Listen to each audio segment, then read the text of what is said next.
tous. Aujourd'hui, la dernière vidéo sur les diagrammes d'Ellingham. Donc, on va faire de la chimie, des réactions au sens propre, et on va surtout travailler sur la réduction des oxydes métalliques par un métal tiers. Allez, on passe tout de suite sur la tablette. Nous voici dans la septième et dernière vidéo qui traite des diagrammes d'Ellingham, et là on va faire un peu plus de chimie à proprement parler, puisqu'on va envisager la réduction d'un oxyde métallique, mais par un métal tiers. Donc j'ai un oxyde et je veux trouver un autre métal pour le réduire, parce que ni chauffer ni faire le vide, ni chauffer et faire le vide ne sont des options simples pour ce faire, qui sont les autres méthodes qu'on a vues jusque-là. Donc les prérequis, c'est toujours les mêmes, les vidéos 1 à 4, 5 et 6 c'est un petit peu indépendant, et on va encore parler de loi d'action des masses, même si, toujours pareil, on essaie de faire de l'analyse graphique et pas du calcul. Alors, je vais prendre un exemple, le magnésium et le manganèse. Donc j'écris les deux réactions d'Ellingham. Attention aux coefficients, toujours pareil, j'ai bien un coefficient de 1 devant O2, et quand on va faire de la chimie, ça va être vraiment crucial de bien faire attention aux coefficients, sinon tout sera faux derrière.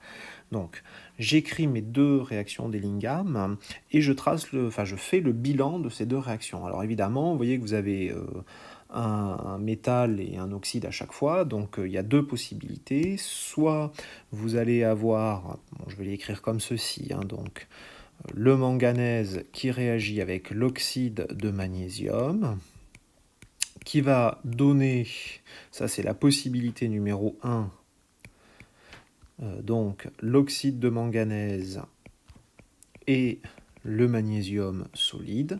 Ça, c'est la possibilité numéro 1, mais en même temps, je ne sais pas a priori si c'est ça qui fonctionne ou si c'est la possibilité numéro 2, c'est-à-dire faire la réaction dans le sens réciproque, un sens indirect. Donc la question qui va se poser ici, ça va être, est-ce que j'ai le sens direct ou le sens indirect?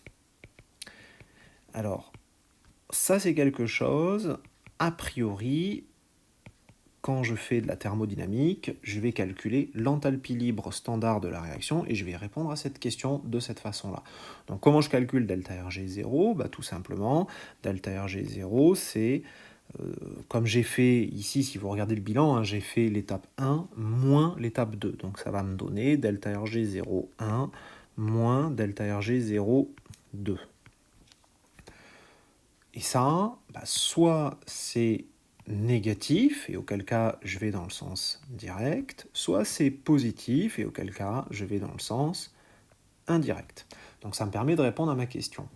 Alors, je vais vous donner un cas, supposons que je sois dans le premier cas, c'est-à-dire delta Rg01 est moins delta Rg02 est négatif.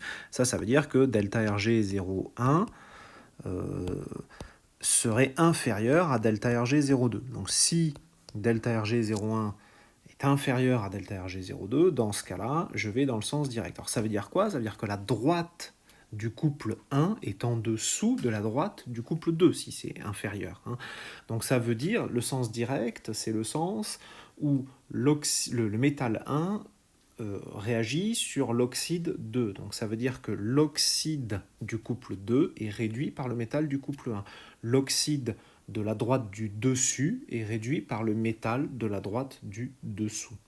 Donc ça, c'est une règle très générale pour toutes les réactions d'Ellingham. Un oxyde sera toujours réduit par tout métal dont la droite d'Ellingham se situe sous la sienne. Donc ça, c'est très facile d'utilisation. Je vous donne un diagramme d'Ellingham où vous avez plusieurs métaux représentés. Vous savez que l'oxyde qui est le plus haut dans ce diagramme sera réduit par tous les métaux qui sont en dessous. Et plus vous descendez, plus ce sera difficile de trouver un métal pour réduire l'oxyde que vous allez considérer. Et évidemment, pour la droite d'Ellingham qui est tout en bas, vous n'aurez pas de possibilité de réduire l'oxyde, en tout cas pas de cette façon-là. Alors ça, graphiquement, voilà, vous avez ici, je vous représente un métal M et son oxyde, et un métal N et son oxyde. Donc ici, en fait, c'est quelque chose qu'on peut vraiment interpréter graphiquement. Donc vous allez tracer enfin, où vous avez les droites d'Ellingham qui sont tracées. Et ce que vous voyez ici, c'est qu'en fait, le métal N et l'oxyde du métal M, ici en fait, vous voyez qu'ils partagent la même zone du diagramme d'Ellingham. On est au-dessus de la courbe bleue, donc c'est l'oxyde de ce couple-là, et on est en dessous de la courbe rouge, donc c'est le métal de ce couple-là.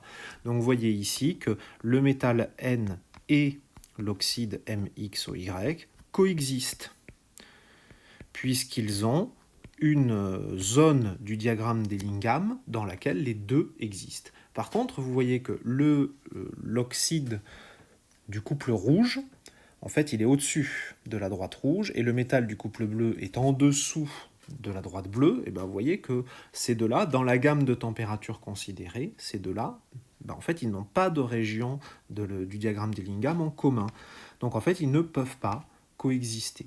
Donc, vous allez avoir l'oxyde du métal N, qui ne peut pas coexister avec le métal M, donc ils vont réagir. Et comme on a des diagrammes qui sont des diagrammes d'existence, en fait, je rappelle que les diagrammes d'Ellingham sont quand même essentiellement des diagrammes d'existence, mais en fait, vous allez avoir la réduction complète de l'oxyde du métal N par le métal M. Donc ça, c'est quelque chose, graphiquement, on peut vous donner une série de courbes d'Ellingham, et on vous dit, voilà, c'est cet oxyde-là qu'on veut réduire, proposez une liste de métaux qui permettent de faire cette réduction à une température donnée. Alors pourquoi je dis à une température donnée? Parce qu'en fait, vous savez que vous pouvez avoir des changements de phase. Qu'est-ce qui se passe quand vous avez un changement de phase? Vous savez que la pente de l'oxyde ou du métal du diagramme d'Ellingham, quand vous avez un changement de phase de l'oxyde ou du métal, elle peut changer. Je vous donne ici un exemple, toujours avec le magnésium, et cette fois avec l'aluminium. Donc ça, c'est un exemple assez classique. À un moment donné, alors là, je ne vais plus être dans un diagramme d'existence à proprement parler, mais en tout cas, je vais passer la vaporisation du magnésium, et on voit que si je continue à augmenter la température, en fait, la pente a tellement augmenté, la courbe, elle augmente tellement qu'elle va croiser la courbe d'Ellingham de l'aluminium. Et ça, c'est assez particulier, ça veut dire que vous allez avoir un changement de comportement d'un point de vue chimique. Donc cette température-là, bon, on commence à être un petit peu habitué, on va tout de suite l'identifier comme étant quelque chose qui ressemble très fortement à une température d'inversion en thermodynamique. On commence à avoir l'habitude, on voit où on veut en venir, donc on va avoir une certaine température qu'on va appeler température d'inversion.